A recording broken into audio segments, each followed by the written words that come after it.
Here we're going to look at the difference between mass and weight. This is a fundamental concept in physics that we definitely need to understand.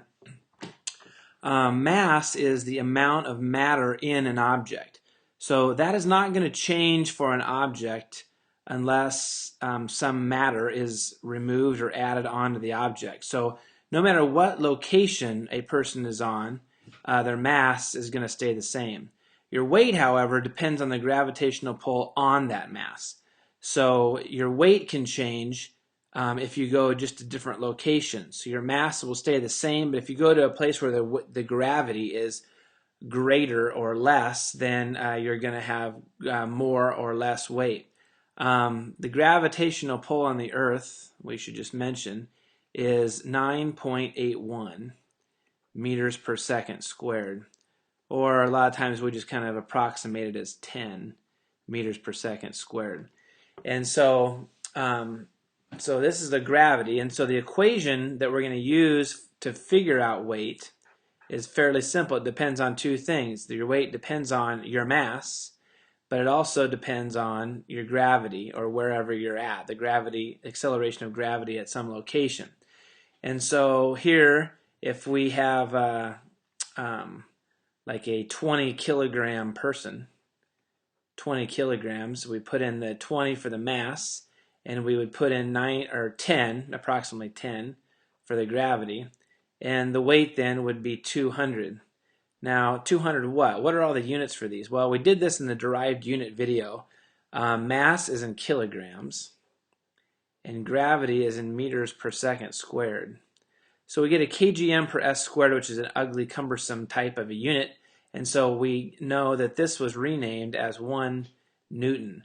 So weight is going to be in newtons. This 20 kilogram mass times 10 meters per second squared would give you 200 newtons for a weight. Well, what is that weight? Because this is confusing to us a lot, because we think of weight as being in pounds. And that's just not the metric system. We use, in the metric system, MKS, we use newtons. But if you want to do a conversion, 1 pound equals about we'll do a rough estimate, 4.5 newtons. So you could take 200 newtons and you could do a conversion factor here, divide it by 4.5 newtons. And if you put that into your calculator, you would get about 44 or so, 44.4 pounds. So it's a small person.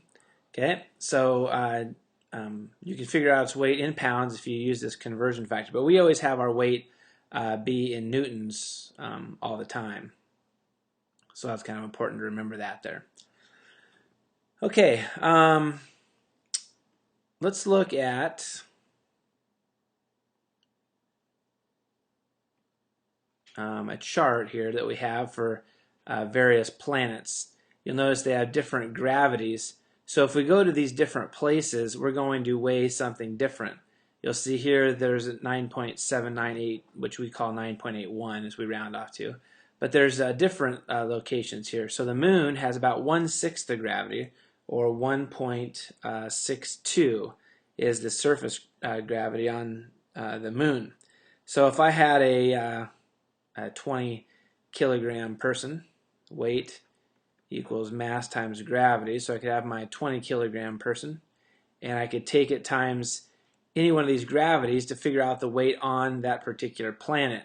So I could take it times 1.62 to figure out the weight on the moon,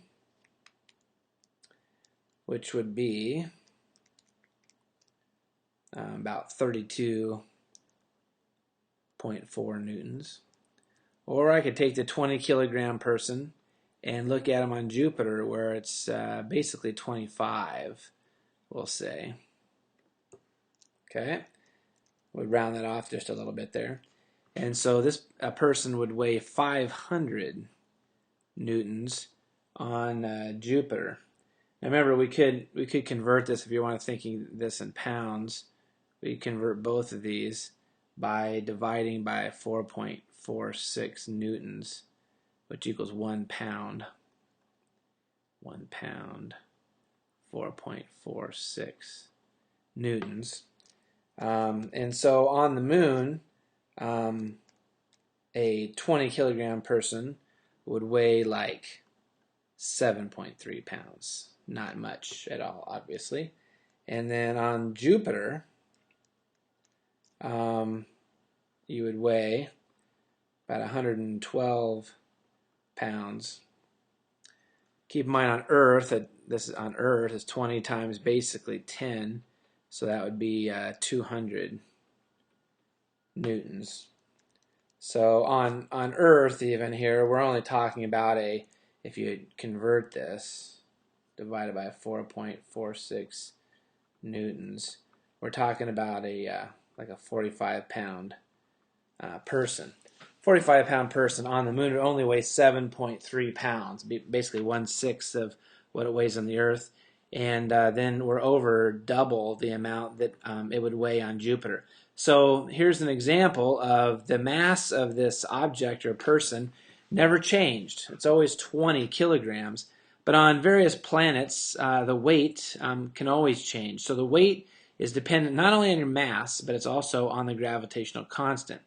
And your mass is just going to stay exactly the same. So I can always ask questions on the test like, how much does a 20 kilogram person weigh on the Earth? And that seems to be confusing sometimes because they say, well, 20 kilograms. Well, mass, kilograms, is not a weight. It's a mass. So we need to convert it to a weight by always multiplying by the gravitational constant. So you could take you could figure out what your weight is in pounds, and using this conversion factor here, you could multiply. If you multiply your weight by 4.46 newtons, you're gonna see how many newtons you weigh on this particular planet, and then you can figure out your gravities on other planets, and you can determine how much you would weigh on those other planets. So hopefully we understand the difference between weight and gravity, or weight and mass. It's a very important distinction that we know how to do that, and that it all comes down to using this formula right here. And mass is going to be in kilograms, gravity is going to be in meters per second squared, so our weight is going to be in newtons. So we will QED that and hope that has made sense.